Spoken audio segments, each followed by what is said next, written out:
Lance was a leader, of course, but he's also been a domestique in certain races. He came to the Tour of Flanders, for example, a few times to help George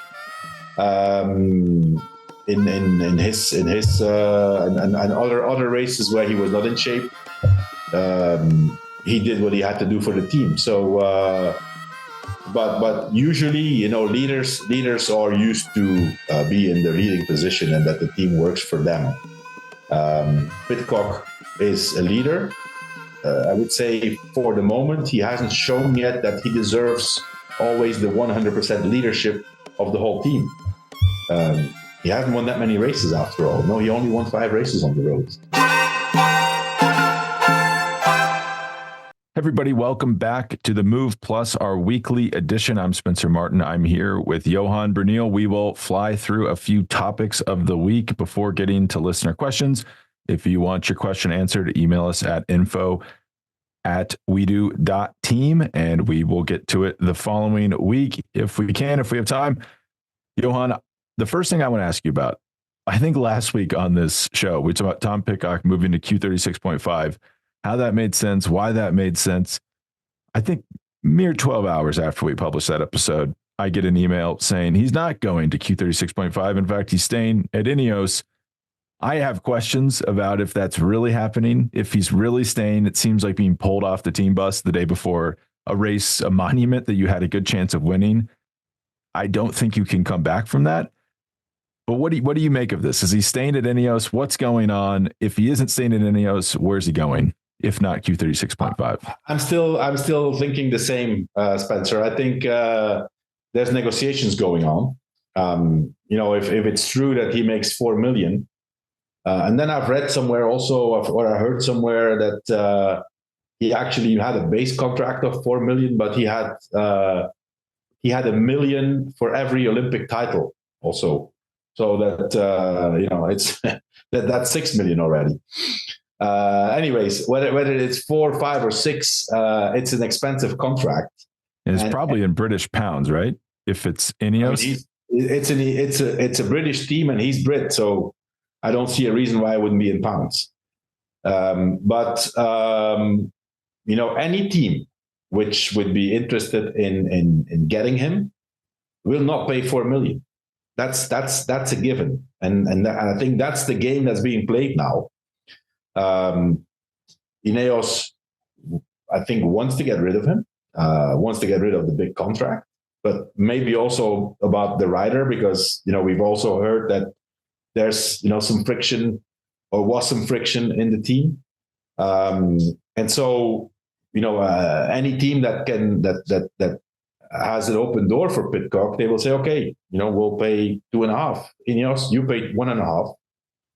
And you still have a gain of 2.5 that you don't have to spend. I think that's the negotiations that's going on now. And so obviously,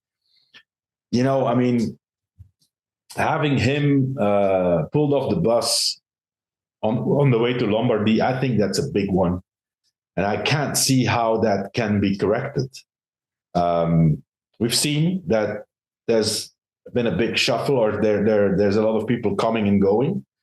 In the staff that this week, I think we saw 5 new names.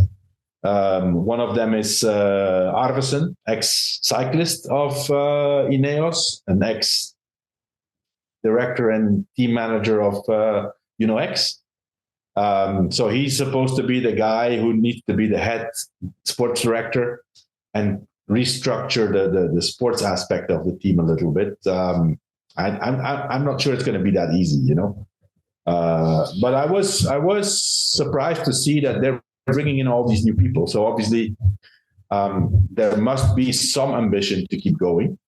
Last week I suggested that they may be thinking about slimming down and gradually finishing up the team. I still think that that's a possibility. I also saw this week that the head mechanic is leaving. Last week, we forgot to say, the main guy, Rod Ellingworth, who came back on board after having left, is now leaving also. We didn't say that. So who knows what's going on there? It was telling to me. I saw an interview of Ethan Hayter, a short interview at the World Championships on the track. And so Ethan Hayter's leaving, he's going to Soudal-QuickStep, and he was not very complimentary of Ineos. He said it's been a very tricky season for him, and since they know that he's leaving, even trickier. And he was trying to be nice. So it must not be very very pleasant there. No matter what they do, I think in terms of restructuring, I think it's going to take a while. And then on top of that, you have to look at the roster and ask the question: do they have the quality and the talent, enough talent to rivalize with the Vismas and the UAEs and the Soudal-QuickSteps and the Red Bull? At first sight, I would say no. There needs to be a bit of a change there in the recruitment also, and that hasn't happened this year.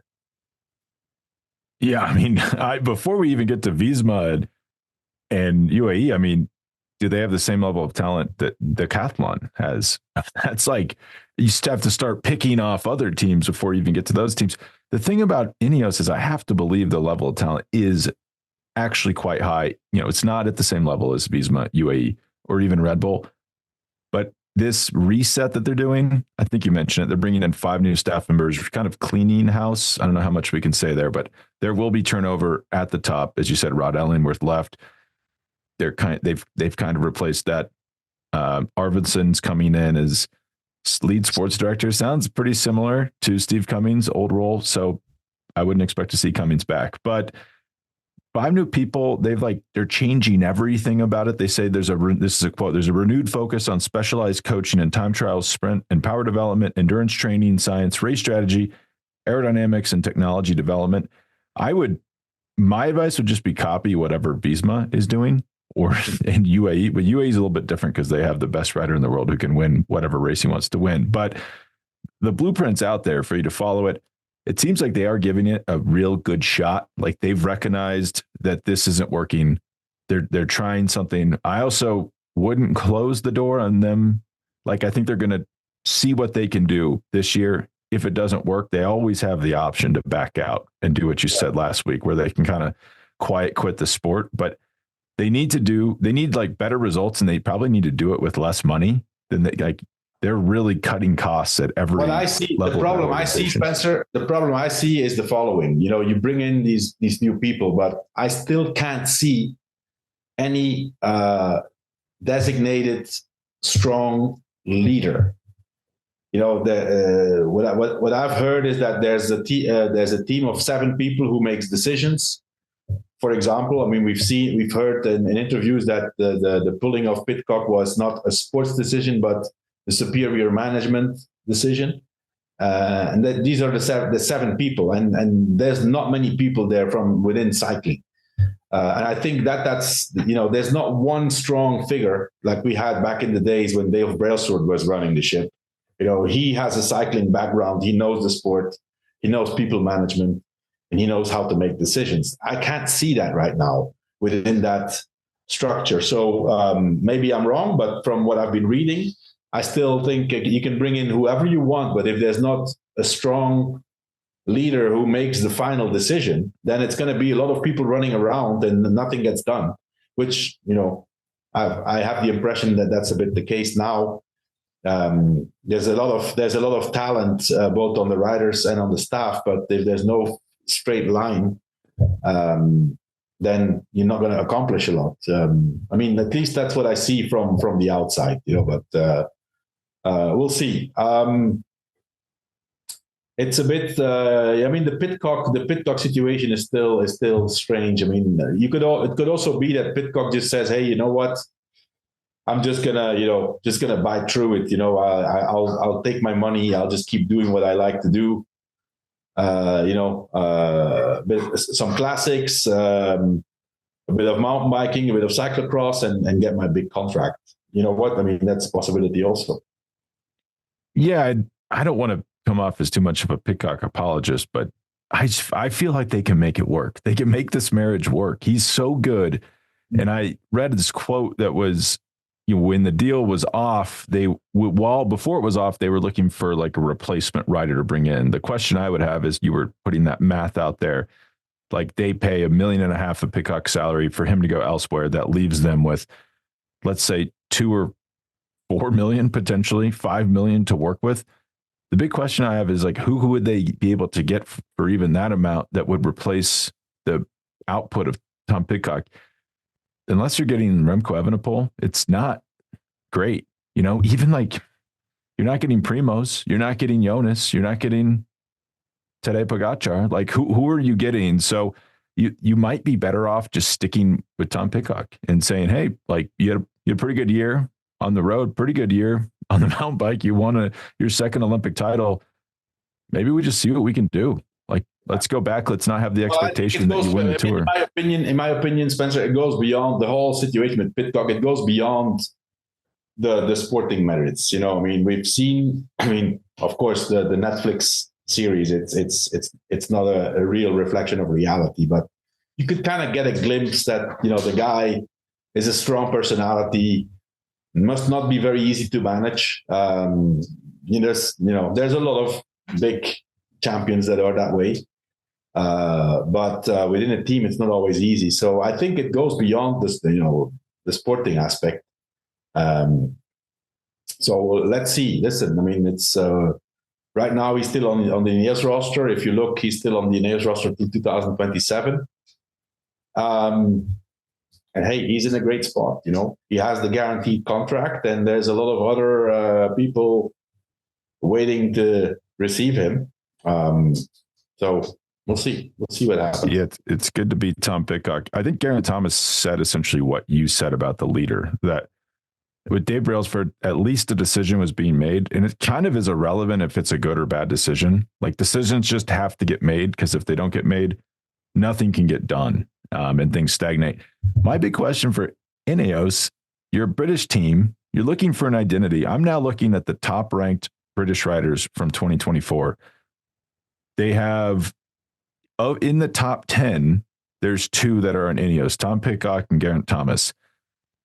Adam Yates, that ship sailed. He's not coming back. But like Stevie Williams, like what? I just don't understand. Why are they not going to like Stephen Williams? Like, what's it going to take to get you on this team? We're going to write you a check. Oscar Onley, really good rider. He's on DSM.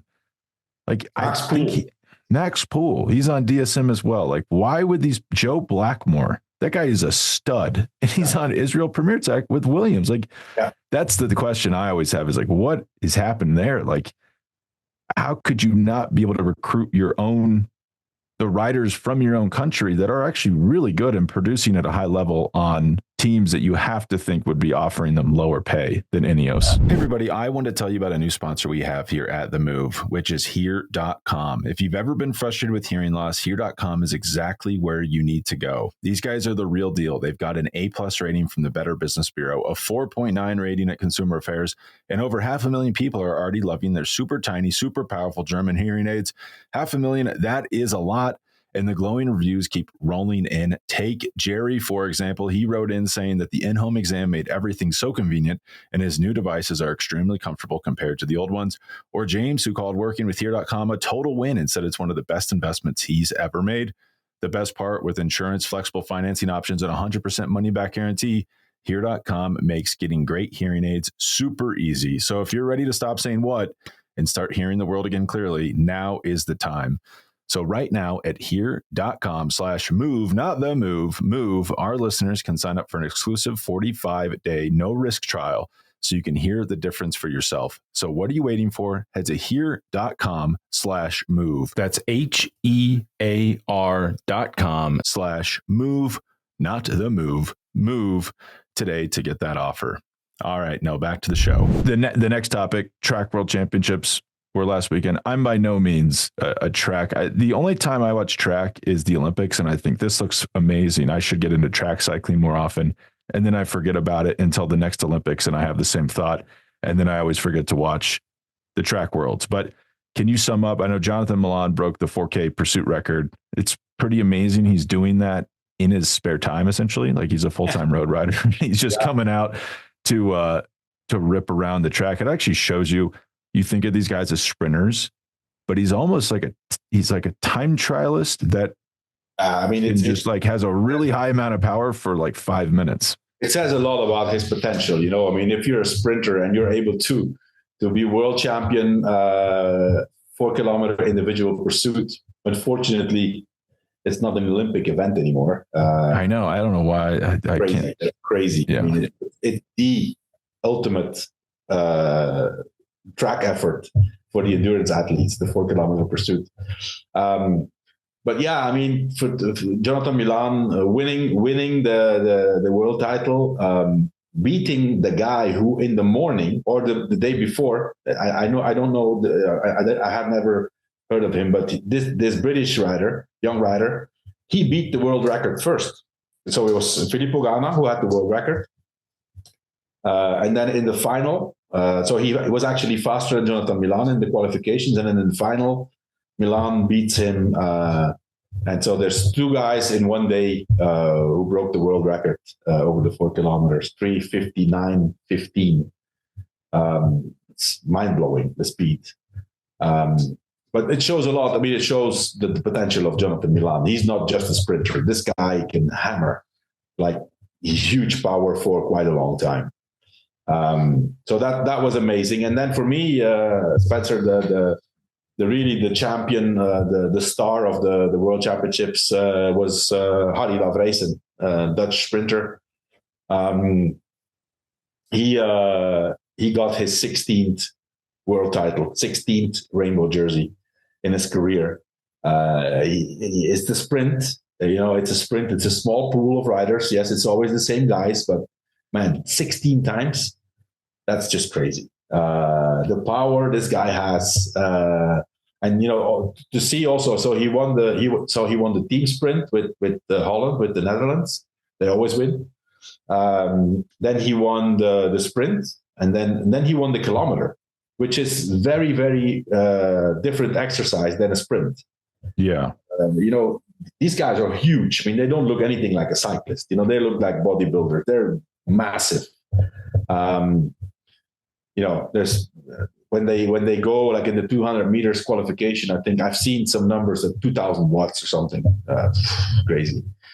But Harry Lavrijsen, and he's still. He's not at the end of his career. So that was that definitely something that I wanted to mention. That it's a huge accomplishment to have 16 rainbow jerseys in your wardrobe or in your house.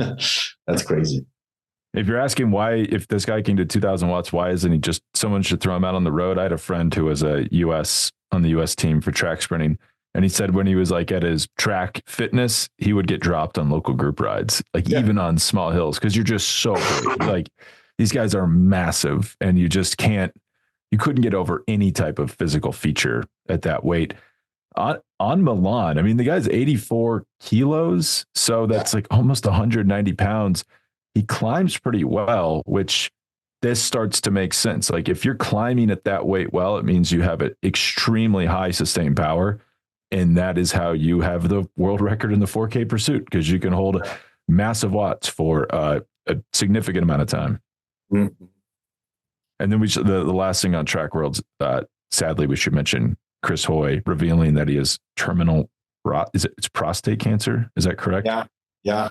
I was surprised. We all saw his announcement. I think it was early this year that he was diagnosed with prostate cancer, and that he was very optimistic, and the treatments were working well, and it was going to be okay. And nowadays in modern medicine, prostate cancer is kind of not a big deal in the majority of the cases. Unfortunately for him, it's not the case. It's I read that interview, that long interview he did with the Times. It was wow. Man, it was so sad. So he has been told that he has terminal cancer. The cancer spread all over the body, and that he has between 2 and 4 years to live. He's still very optimistic. He says he feels great. He keeps riding his bike. He stays fit, and he is hoping that, in the meantime, science and medicine makes new discoveries. And we just want to say that we're thinking about him and rooting for him, and, hopeful that something can be done about it.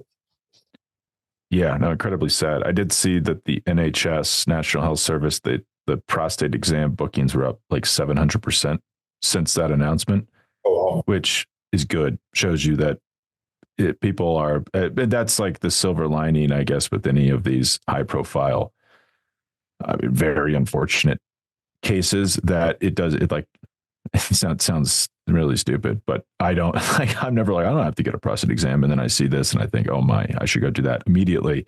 So it just reminds you about early detection. The next piece of news that we can fly through is today Pogacar extends for 6 years at Team UAE to the year 2030. The numbers are big. It sounds big, but it's more like theoretical. Like he wasn't going to leave. They want him for as long as he wants to be there. I just do you think what happened, because he had a long-term deal, do you think what happened is they like reopened it, and did they give him more money per year? Is that what happened here? Or I think definitely is going to be more money. I don't know how long his contract was. If it was it 2027 before? I think so. Yeah. So, but obviously, he's they're not stupid. They see that he's still improving, and that he's the pillar of their team. If they have him, sponsors come, riders want to come. It's their golden ticket, and I don't know how the financial structure works there, but money's not an issue there. So there was the reports were that he was at 6 million. I don't know how much. Is it 8? Is it 10? I don't know. He obviously got an increase. So congrats to him. And it's also, I think it's great for the sport, because we are seeing now more and more very extremely long-term contracts. Also with young riders, and this, I've already said it on one of the other earlier shows. There's this young kid from Spain, from Madrid, who was last year, he was still on my son's club in juniors. This year, he was his first year under 23. He's 18 years old, was second in the Giro, in the baby Giro, second in the Tour de l'Avenir, and he signed with UAE. So he was on the development this year, and next year at 19 years old, he turns pro, and he signed a contract till 2030. Wow. So, that is.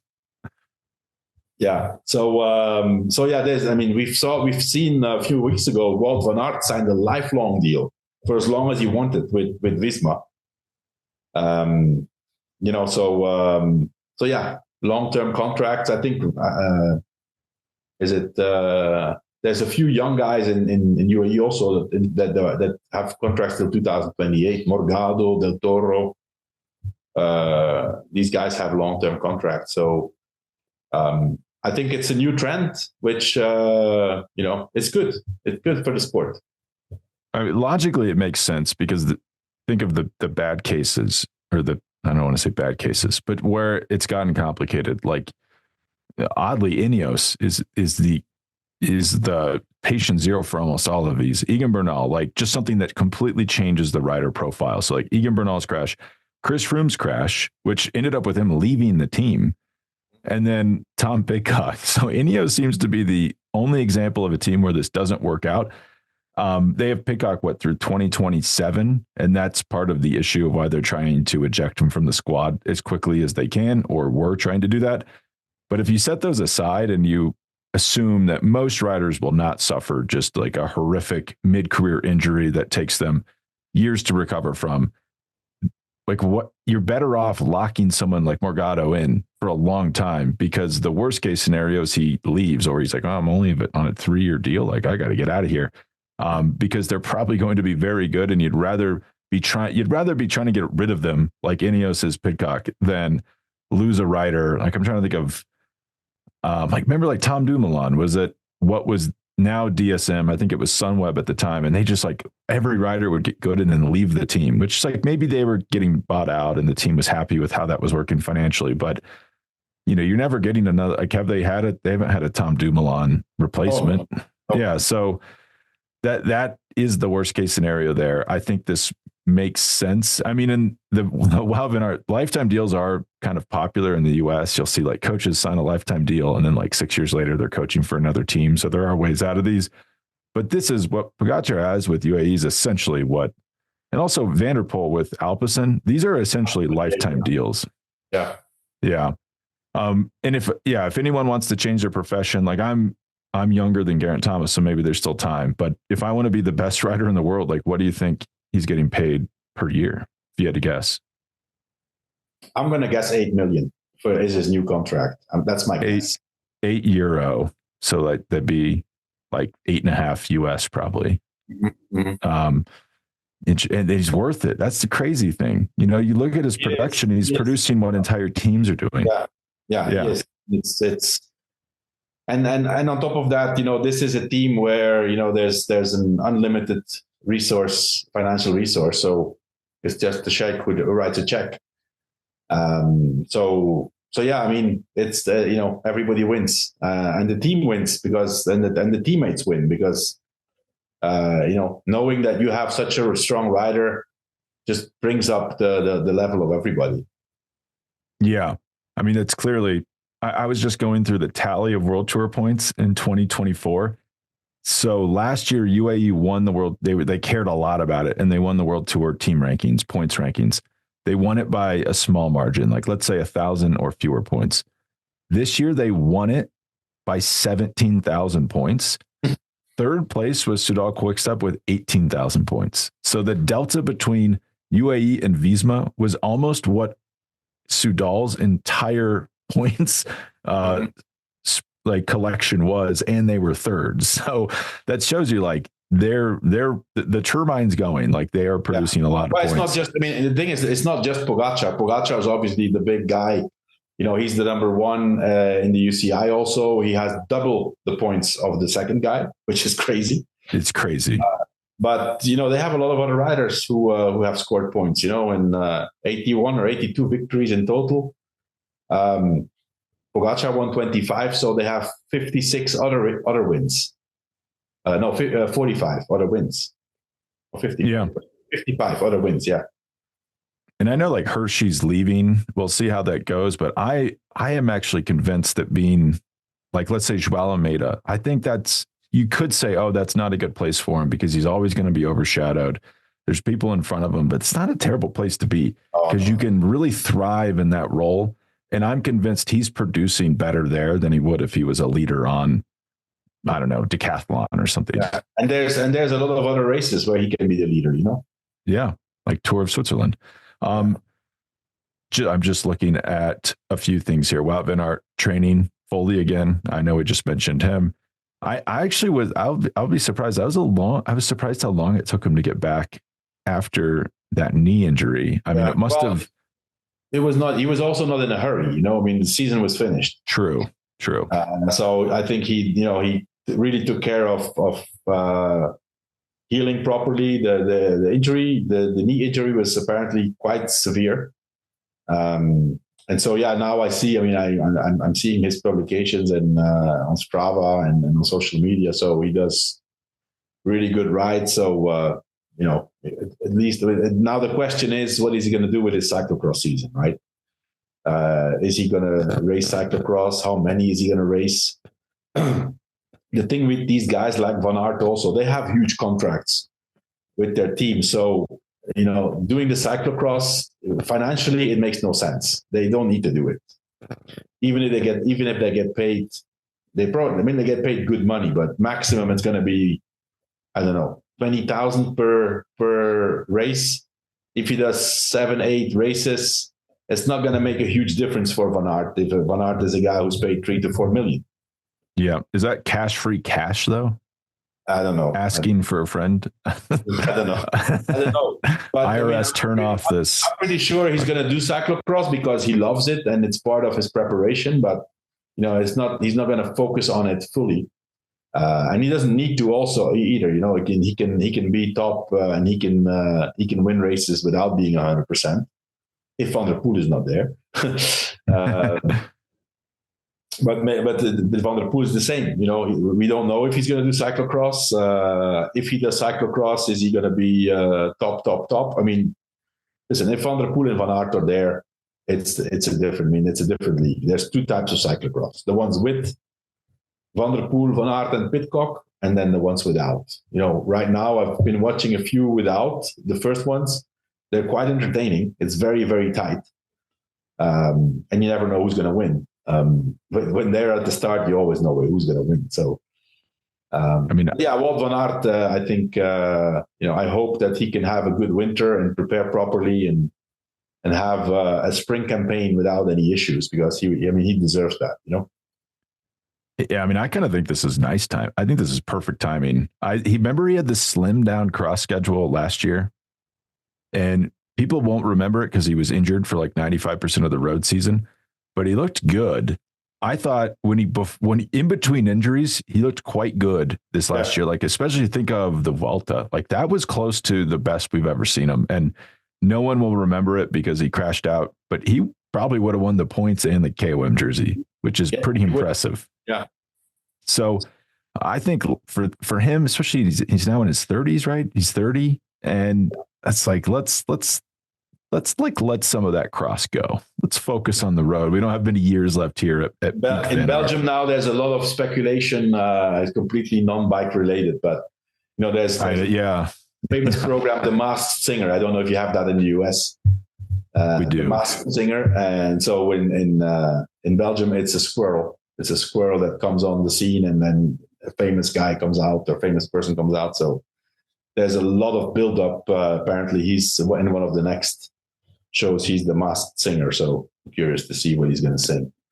I want to see him on the Masked Singer. Less muddy cross with a chance of injury or overextending himself before the season. I want more reality show. Wow. One other thing before we get into listener questions.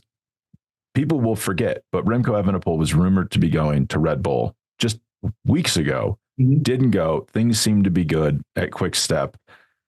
Do you have any information on this? And I will say, I think everyone wants him to leave QuickStep. It seems like that's always the rumor. But if you look at this year, actually, the team is pretty good. Like really good. They supported him really well, and it's not a terrible place for him to be. Yeah. No, I think he was very well supported. He was never, in my opinion, in the key moments, he was never in a situation where he was without a team. Yeah. In the Tour, Landa was amazing. In the classics, he was well supported. I've heard that the deal. I mean, this is just rumor, so I'm going to be like the rumor pusher now, right? It's not confirmed, but I've heard that the deal between Remco Evenepoel, him leaving Soudal-QuickStep and going to Red Bull Bora was done. I've even heard that there were lists that were circulated internally amongst the team and the team staff, and his name was on there already in terms of clothing sizes and stuff like that. And apparently what I've heard is that there was a meeting at the Red Bull headquarters in Austria, and at the very last moment, things didn't go through because I don't know if somebody changed his mind or, but what I see is in the interviews that I'm reading recently and separately, both from Remco and from Patrick Lefevre, is that it seems to be okay between them again. That he's motivated for next year, and that he said I'm not going anywhere. I'm staying with my team next year. He kind of, he should have said I'm finishing my contract, because he has a contract, I think, beyond next year. Yeah. Till 2026, I think. So I don't know if he now decided to stay another year and then move to Red Bull Bora afterwards. Maybe also when Primoz starts to be fading away a bit more. That would make sense. And then to add to the speculation, right? And I'm just saying speculation. In Belgium, the national coach of the Belgian cycling team, Sven van Toornout, was extremely successful in the last few years. World titles, Olympic titles on all different levels, cyclocross and everything. He's also he was also the cyclocross coach. has now publicly declared that he's leaving his position. So he's not fired. He decides to leave. So of course, then the speculation: what's going to happen with him? He's been linked to UAE. He's been linked to Soudal-QuickStep, and he's been linked to Bora.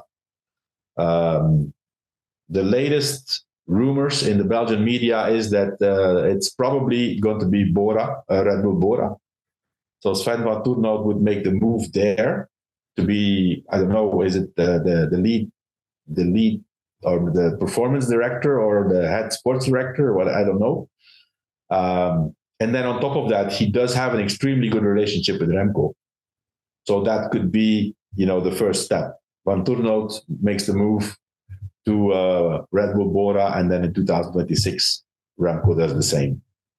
This is me speculating, okay? It's not nothing's confirmed, so don't quote me on this. But we are definitely getting aggregated for that. And to add on this, to even put more speculation on it, just you describing what happened makes me wonder if a deal was made behind the scenes. That it wasn't like, I'm almost signing with Red Bull and Lefebvre is standing outside singing love ballads to me, and now I'm walking away and I'm going back to Quick-Step. I wonder if they all came together and agreed to some, because there's big questions to be answered at Soudal-QuickStep. Like they almost had their team owner and their bike sponsor leave in the offseason last year. Unclear what the future of that team is going to be. Maybe Lefebvre said, hey, ride next year with us. Maybe there's a nice little buyout from Red Bull in 2026. Red Bull was always going to have problems selling this acquisition to Primož Roglič. Remember the rumors he was drinking Monster Energy walking around the performance center because he was so mad about them pursuing Remco. Maybe I've not heard of it. I mean, it sounds ridiculous, but with Primož, it could be true. Nothing is ever too strange for reality with him, including running the morning of Grand Tour stages. But you kind of wonder, it's like, we'll ride through 2025 on our current teams as Primož starts to age out of a leadership role. Maybe Red Bull has a nice little contract buyout of Remco. Soudal-QuickStep gets some money. I mean, and Lefebvre's not going to want to do this forever. Like, I wonder, does he really go past 2026 with those sponsor deals? That's what I would say. I mean, I think he's, I wouldn't blame him. He's probably looking for, a great deal for himself. Yeah. So we'll see. Anyways, Remco has declared publicly that he's staying with Soudal-QuickStep for 2025, which I think is nice for the whole team, because if he leaves, then that puts straight away in question the continuity of the team. Yeah, financially. And then also there's a rider reliance ranking that I saw, and it's like, what percentage of points do you rely on one rider for? And Quick-Step is first. Like Remco Evenepoel basically wins most of their races and collects most of their points. So they can't afford to lose him, at least in 2025. Yeah. And I agree. It's fun. It's good that he's staying. It's always better when the best riders are on different teams. So listener questions, if you want it to be featured, info@wedo.team. I'll just get right into the first one. Johan, this one is kind of right on exactly what we've been talking about. So trial lawyer, fan of the show. This is kind of interesting. I've been listening to all the chatter about Pidcock and his issues with Ineos. At the outset, I love guys who transcend cycling disciplines, and that used to include Pidcock. After seeing his selfish behavior portrayed on Unchained, I wonder if that was a fair depiction. I would add, I would not totally trust that. Then I heard you guys talking about how Pidcock also ignored team instructions to not race mountain bikes in Canada. I think you said that last week. I have a few questions. If a rider is constantly disobeying team orders, doesn't the team have the right to terminate the rider for breach of contract? If Pidcock is violating team orders to undertake risky activities, how can the team not have the right to terminate or at least give a right to some other relief? I understand the teams have a lot of power, so I can't imagine these contracts don't give teams rights. Am I wrong? Also, second part, given that road cycling is a team sport, how much does a selfish rider doing his own thing really matter? Is it mainly a problem with team culture? Does this all go away if Pidcock just starts winning? Was Lance a team player? Thanks again, Ryan in Southern California. Yeah, well, I mean, to go back to the beginning of the question, teams have power. Now, I don't know how these contracts with Ineos are constructed. I would think that if you ignore, and if it's specifically mentioned, and there's paper trail of the fact that, hey, we do not authorize you to go to race the World Cup because it's not a team activity and you don't get our permission. I mean, I would think that those are grounds for severe action. Now, if it's enough for termination, I don't know. Maybe they have to give him the possibility to, remedy, and then. But anyways, I also agree that the picture we've seen of Pidcock in the Netflix series is probably exaggerated, although not totally untrue. But the show, it's constructed in a way that the personalities fit the narrative they wanna have. So I wouldn't give too much credit to that, but yeah, I mean, listen, a guy like if somebody's not a team player, he's a leader. He's a leader, and there's at some point these guys are able to pull off things that nobody else in the team can. On the other hand, on days where these guys are not 100%, and there's another guy who is actually in a position to have a good performance and to win, they should be putting themselves in the role of domestique and help them, which I haven't seen so much from Pidcock until now. I mean, I do think though that he did help Carlos Rodriguez in the Tour that year. But yeah, I mean, it happens. It happens. I mean, normally there are riders that are born leaders. We've spoken already about, for example, Juan Ayuso on UAE as a good example. He's been a winner since the very young categories, and he does not know. It's not in his instinct. It's not in his DNA to be a domestique or a helper. He has done the job when he was told to, but then still you see that they're doing it 90%. They still keep a little bit for themselves because inside their instinct is, okay, I need to have a good performance myself. Lance was a leader, of course, but he's also been a domestique in certain races. He came to the Tour of Flanders, for example, a few times to help George in his and other races where he was not in shape. He did what he had to do for the team. So.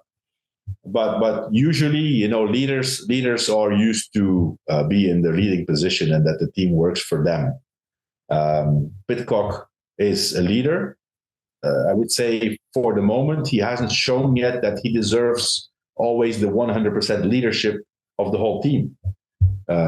He hasn't won that many races after all. No, he only won 5 races on the road in his career. It's not that much. I don't know who pulled that number up. Are we sure that's even right? Give this guy a break. I will say one thing with the documentary. I noticed when I was watching it, Steve Cummings is talking to him, and he's like, "I want you to work for Carlos." And Tom Pidcock's like, "No way." And if you go back and look at the standings, like where that conversation is happening, he's like 20 seconds behind Carlos Rodriguez. So I don't know if that was a conversation that happened later in the tour and they inserted it earlier to make it look like they were having that after like stage 5, or if he said that. It's unclear if he said it before or after he was at a GC, because if they asked him when he was a few seconds behind him, of course he's going to say, I don't think I want to do that. Yes and no. I mean, I've heard the same, Spencer, that there's been a lot of things that have been shuffled around and that the chronology of the events was not the way it happened, but the way they wanted it to fit the story, right? But even in the case of Pidcock, if he was 20 seconds behind Carlos Rodriguez is the leader. He was 4th the year before in the Tour. Pidcock has never been top 10 in the Tour de France, or was he? But anyway, never close to that's a good question, actually. I don't think I know. But anyways, Carlos Rodriguez has a better proven track record in Grand Tours than Tom Pidcock. That's clear. So I think it was not. It shouldn't have been a discussion, but it was apparently. So then, on the other hand, what you can say is, okay, you know what? I look at from this point of view. Carlos Rodriguez was the leader of the team, but he was in sixth or seventh, I think, back then, and he was not going to be podium. He was going to be top 5. You don't need that much help from your teammates. You need to. Yeah, that's a good point. It's you need to have somebody with you in case. First of all, they would never be in a position where a teammate would have to set the tempo, unless you were dropped and then your teammate brings you back. But not setting the tempo amongst the favorites. That's the role of the leader of the tour. In this case, it was Visma and UAE. So they always say, okay, he has no teammates. But you know what? If you're in the fight for third, fourth, fifth, you don't need that many teammates. The only time a teammate is useful in a mountain stage when you're with the top guys, the top 7, 8 guys, is that you have somebody with you that can go back for a bottle to the car, because the cars, there's an order of the cars. And if your car is in 7th place, that you have a guy that can go back at the top of the climb and then bring a bottle. And otherwise you have to do it yourself. That's the only time that you need a teammate. I think it's overrated to have, you need teammates. You don't need teammates. Unless you have to defend the stage, the race, you just have to try to follow the best guys. They're not going to ride away from the best guys. These guys who are in 3rd, 4th, and 5th. Yeah, no, it's a really good point. I feel that goes back to the Ineos questions. Like, why are you demanding? You actually, in that position, you should want as many people in the mix as possible, because then you can potentially cause problems. So our second question of the week, descents in racing, somewhat topical because they're about to release the Tour de France 2025 route. We've recently seen descents factoring larger in race outcomes when riders have been dropped on descents coming into the last climb or the finish. And we've also seen perilous crashes. First one, should races continue to include, that was part of the question. Should races continue to include such technical descents in the name of overall rider safety? This is the second part. Should descents not be important in determining outcomes? After all, is it not a distinguishing skill set? Apart from the fact that there are riders willing and able to take fast lines, which others won't, how is it that there are pros who seem to be so lacking in cornering and descending skills? So basically, should they have descents? Should descents play an important role in races, like in courses? Yes.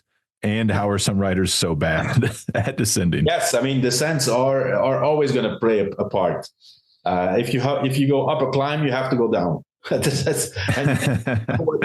going to be technical, and the Alps are there, the Pyrenees are there, and if we talk about Tour, that's it. If you talk about the Giro, it's Dolomites. It's all these descents are there. You have to be able to go down. It's as simple as that. There are not many professionals who are not good on downhills. There's a few, and then these actually stick out because they look really bad compared to the majority of the guys. But I can tell you, they're still really good, these guys going downhill. Nobody would be able to follow them who's not a professional bike rider.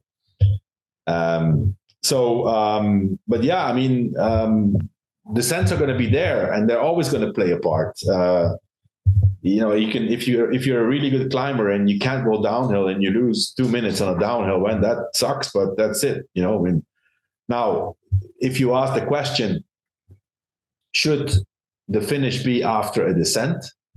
That's a different question, right? That really brings it to question. Okay, how many risks do you want to take?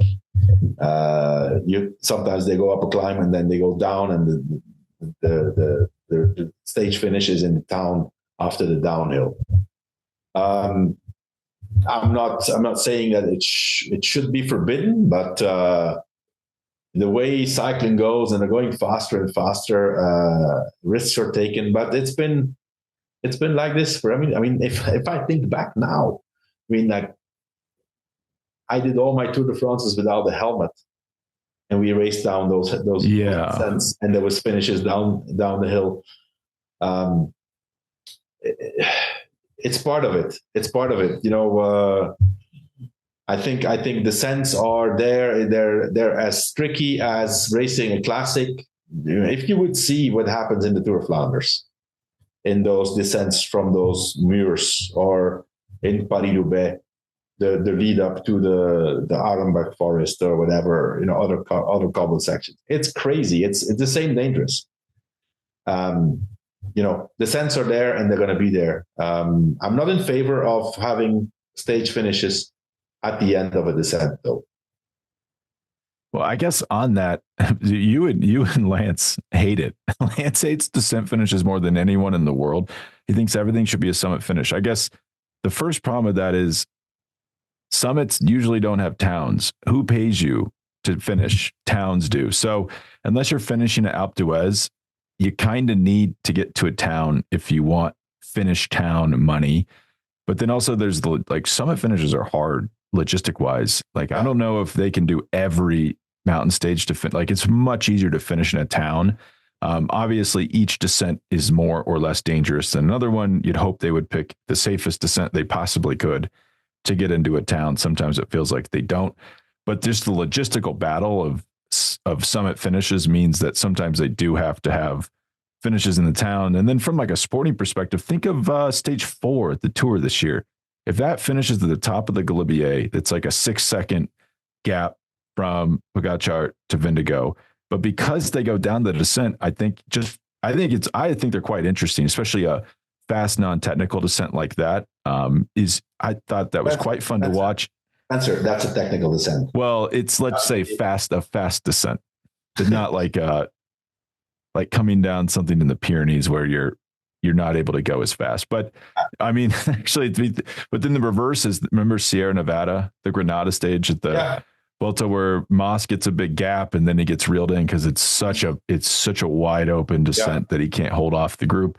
Sometimes it adds a different component as opposed to let's just have a ramp test up this climb. Yeah, I mean, if it's a descent like Sierra Nevada, for example, then it comes down. If you have teammates, you're in the advantage.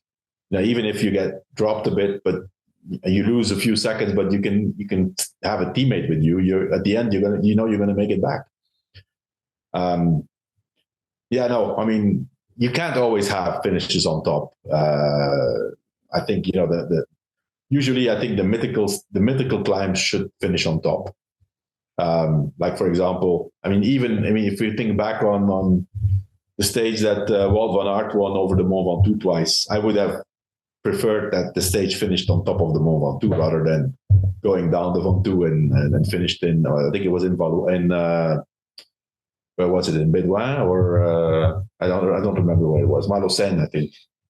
And remember, Pogacar got dropped and would have lost time, but then he caught back on the descent. Exactly. Yeah. So no, it's an interesting. I will say too, on number 3, it's exactly what you said. Mike Woods is considered a poor descender for pros. Mike Woods would drop you on the descent. Oh, yeah. These guys are so fast. Even Thibaut Pinot at his worst, with his worst yips, you would not be able to follow him. I mean, and sometimes it's just physical makeup. If you remember Tom Pidcock, this could be called the Pidcock episode.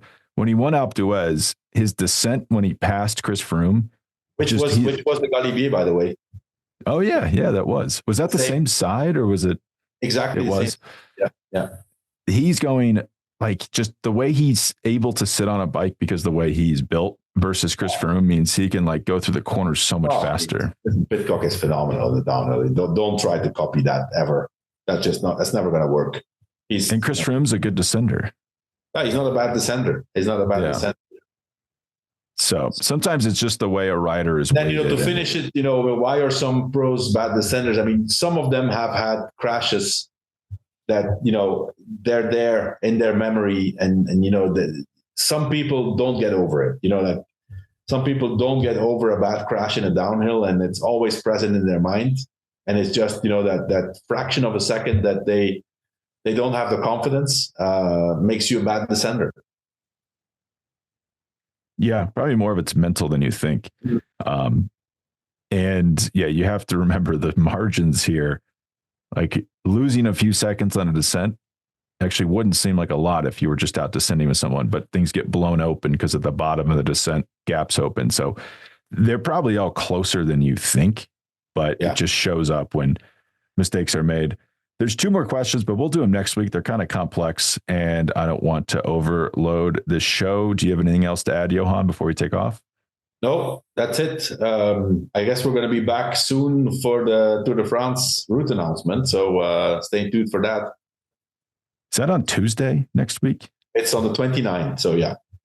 Okay, the 29th. So we'll be back sometime after that, unless someone leaks us the route and we can do the episode before. We will presumably be doing that after the route is announced. But remember, info@wedo.team for your questions, and we will talk soon.